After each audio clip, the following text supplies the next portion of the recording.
Well, welcome back to my garage, aka the land of projects that should have been done a long time ago, aka skid steer hell.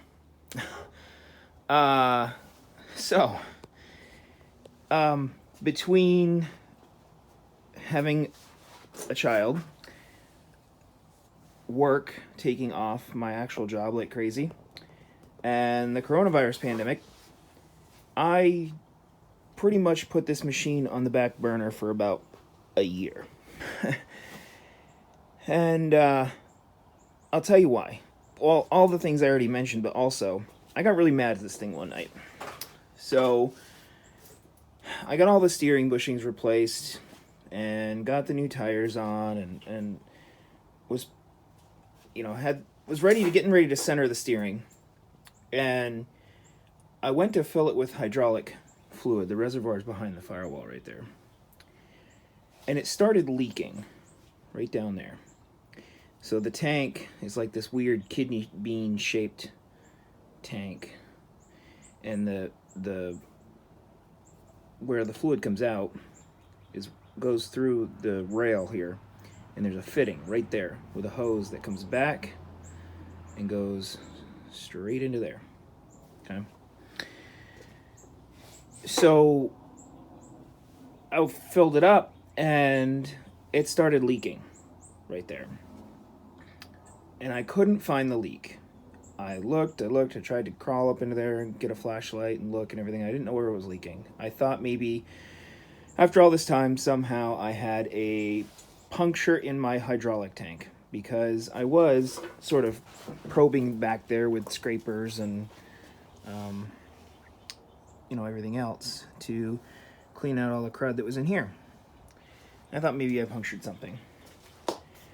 So I got really mad at it. I tried to get the hydraulic tank off, but the fitting that connects the hydraulic tank to that hose is 1.25 inches fitting. I didn't even have a wrench that big. And I wrenched on it for 2 days and I could not get it to budge. And so I just got pissed off at it and abandoned it for a year. Turns out I didn't have a leak in the tank after all. I don't know what happened, but a couple weeks ago, about 3 or 4 weeks ago, I managed to finally get that line off the fitting, pull the whole tank off, and pressure test it and clean it. Actually, I took pressurized water, ran it through the tank, got all the old oil, dirt, anything that was in the tank out, flushed it out, dried it out completely for a couple of days, and it was fine. So I don't know if maybe I was trying to fill it and I got overzealous and spilled some and it was dripping down and I thought that was leaking out of that fitting. I don't know, but the tank was completely fine, as was the line and where it attached to the tank. So yeah, I don't know. I put it all back on and it's fine now. So that's where I started. About a month ago with this, was taking that tank off, cleaning it inside and out, pressure testing it, and it was totally fine. So we'll go from there. I'm a little less busy now, and I want my garage back, so I am back to this project. This is a 1980 model year Clark Bobcat 732, and it's been converted to propane. I didn't convert it. The guy I bought it from didn't convert it. It was that way when he got it. So, what have I done to it in the last, I don't know, 3 weeks? Well, I didn't replace them. I recentered the steering. So these are all now tight and ready to go so that when you're turning the key, the wheels don't turn. And when it's idling, the wheels don't turn, so there's no creep. I've got the brake hooked back up and tightened, so that actually functions now as a functional e-brake. Refilled it with hydraulic fluid, and it's still not starting reliably.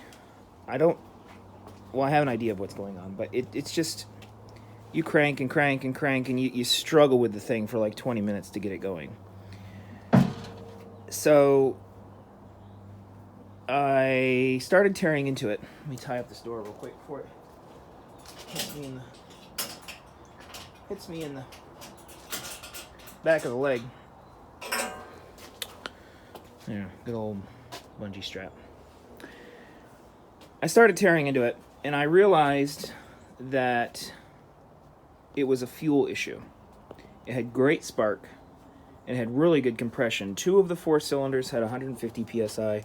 One had 135 or 130, and the other had either 130 or 125. So for a 40-something-year-old engine, it has really great compression. It has really great spark. So in all my troubleshooting, it basically came down to, well, it's either not getting enough fuel or it's being flooded.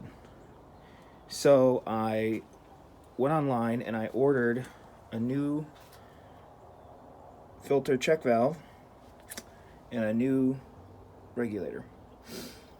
That is a model VFF30. It's a very common check valve, and the regulator that was on it before was a IMCO Model 7, and this is a Cobra, IMCO Cobra. And the reason I got that one is because the company I ordered it from, the guy said that this has a better high pressure spring in it, and sometimes if you run them without letting them sort of warm up first, you can bust that high pressure diaphragm or spring. So he said spend the extra $10 and get that one. It's the exact same thing, it just has higher quality internals. So I did. So got that all hooked back up. Let me show you what these things looked like. I can't really show you on the inside of this one, but I can show you the inside of the regulator. It's dirty on the outside, but it's even worse on the inside. Here's part of that Model 7, the inside, one of the diaphragms. And they make rebuild kits, excuse me, they make rebuild kits for these, but I wasn't going to run a rebuild kit through it and still be questioning whether or not it was completely clean. So I just bought a new one. This residue that you're seeing is the mercaptan, or the odorant that they add to the propane to make it smell, and that can leave an oily residue in the system over time. And I think this is an original setup. If I had to guess, this is original from, the carburetor that's in this has a serial number on it from 1988. I believe it's November 22nd of 1988. So if I had to guess, those were the original regulator, check valve, and carb from 1988, whenever this thing was converted to propane. Here's the inside of the regulator.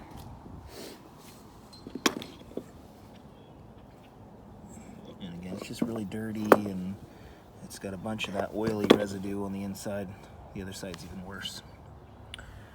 So, ordered new ones of those. It's better, but it's still not perfect. And so I just ordered, and it should be here, I'm hoping tomorrow. Today's Friday. I'm hoping Saturday it comes, but it sounds like Monday it might be here from FedEx. A new upgraded carburetor.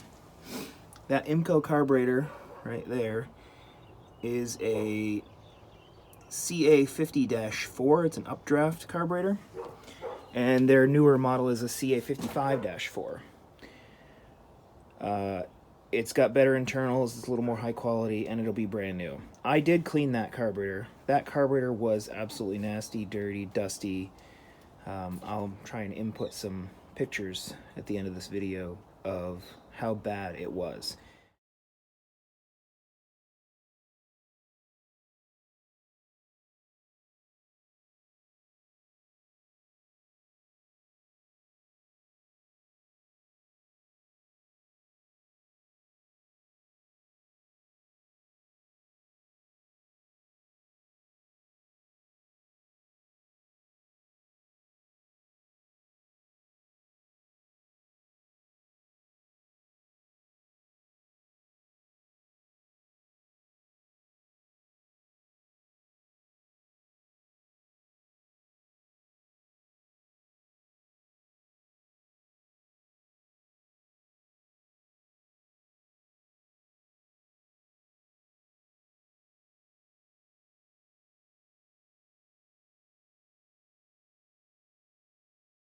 when I mentioned it to the gentleman that I got this Bobcat from, he said, "Oh yeah, when I got that thing, it didn't have any air filters in it. I put brand new air filters in it." Well, that explains, why the carburetor was so nasty. This dust, like you can see on this line, that sort of dust was what was coating inside the carburetor. So that's the fuel system. Got some new parts coming in for that. And got the steering centered. I wish I'd be able to show you, but basically when you crank the key, those wheels don't turn, which is good. Let's see if I can get it on film here.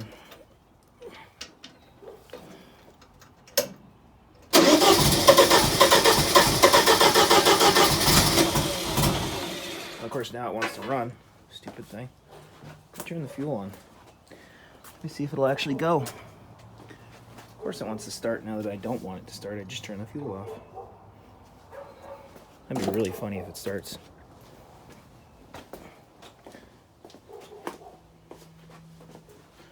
We're doing it live. Switch hands.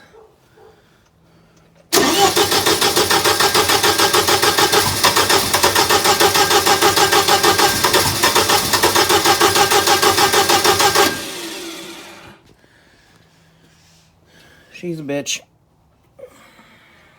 Here's the other side.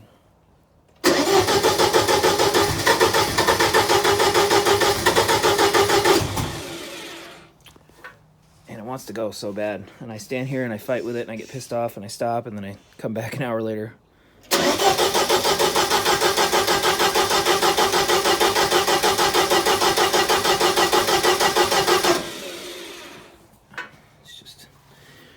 Oh, this throttle, this was fun. The guy I bought this from had a bungee tied to that, going around the cage and hooked to hold it because apparently it was, you put it forward and it would slip right back. Well, all he had to do was tighten those two nuts. Loosen that one, tighten that one down, and then lock that one against it. And now, the damn thing stays wherever you put it. So, I don't know why you didn't just do that, but this thing was not the best well-kept machine. So anyway, that's the update right now.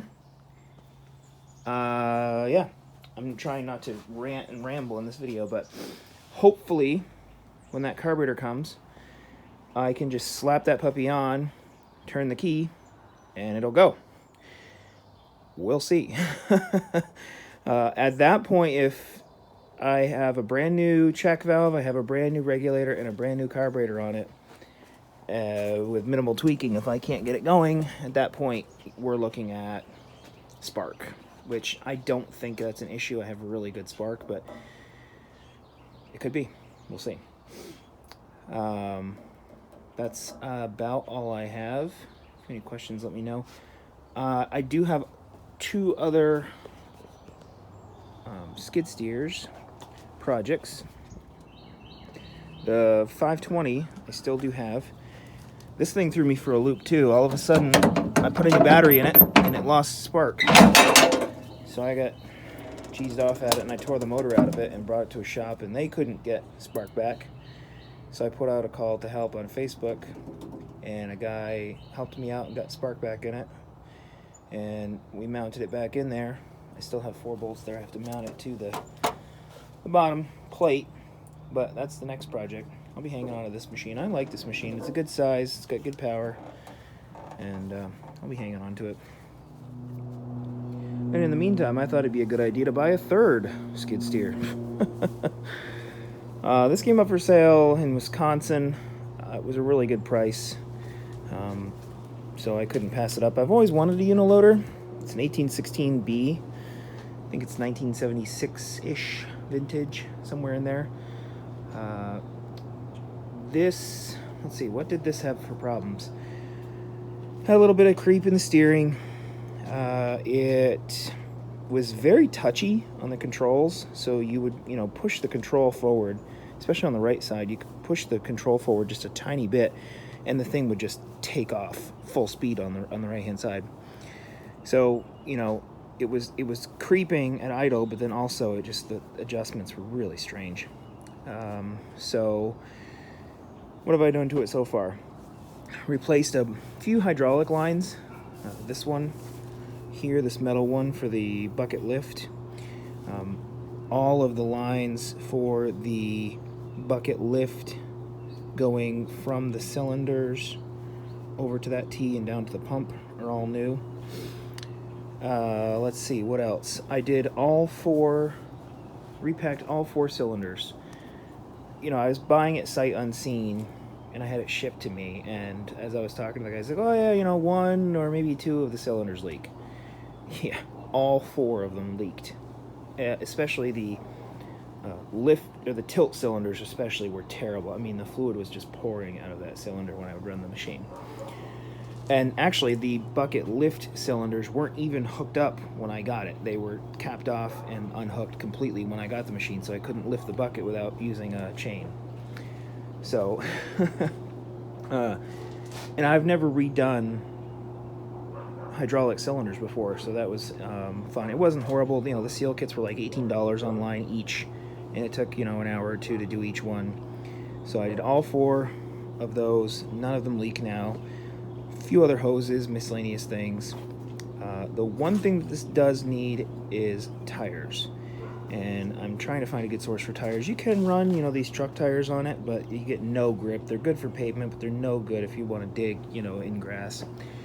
These are the tires that most people run. The problem with these is they're super narrow.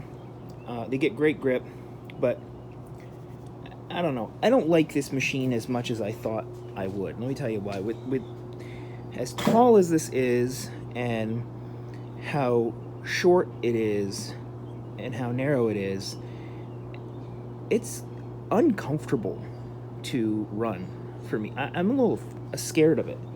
The wheelbase is just not wide enough, and I could get wider tires for it, but those are really the proper tires, and those are super skinny. So that's why I'm going to stick with the Bobcat. It's a little wider. It's a little, you know, more comfortable in operation for me. I'm going to stick with that one.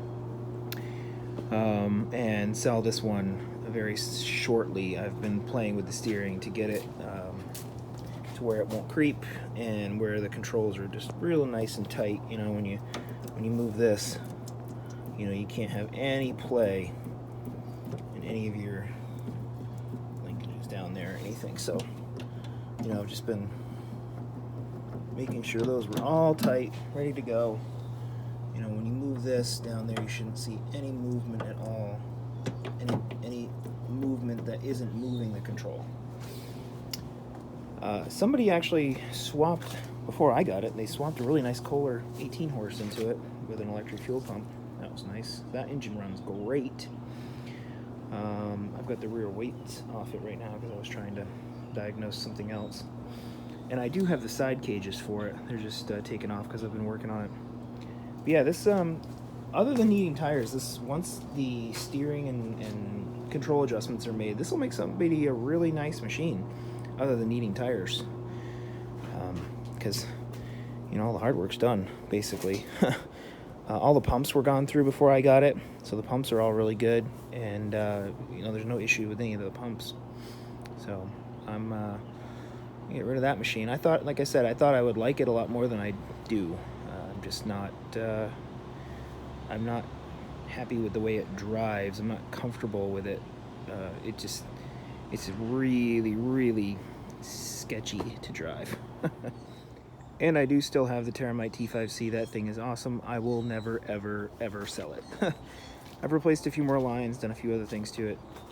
Even did a tree job for a local landscaper. I dug probably 15 holes in a couple of hours for some big trees he was dropping in, and it performed great. I love this machine. I won't ever get rid of it. What do you think? Should we do one more real quick just for the funny ha-has to see if it'll go? Here, I can do it back here with the cheaty button. Uh-huh. And as Diesel Creek says, contact. I have the key off. I have the key off. Rookie mistake. Oh no, the key is on.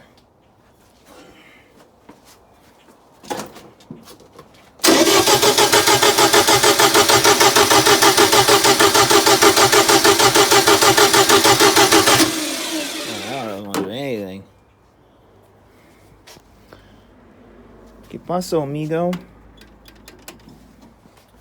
Why are you not happy?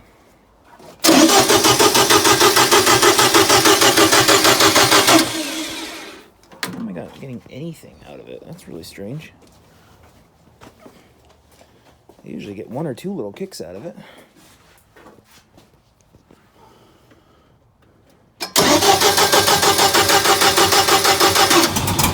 Oh, there we go. It wanted to.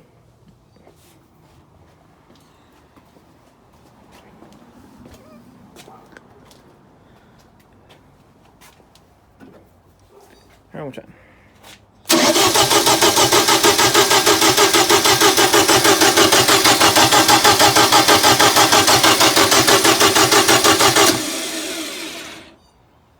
It's a fuel delivery issue. I think my regulator might be froze up too. No, doesn't feel like it. Ah.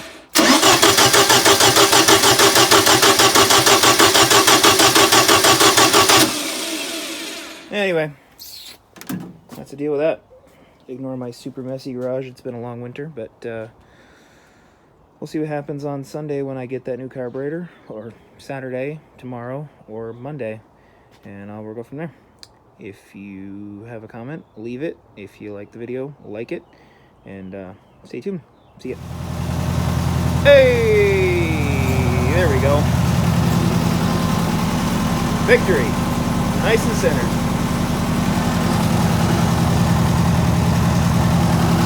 Throttle stays up.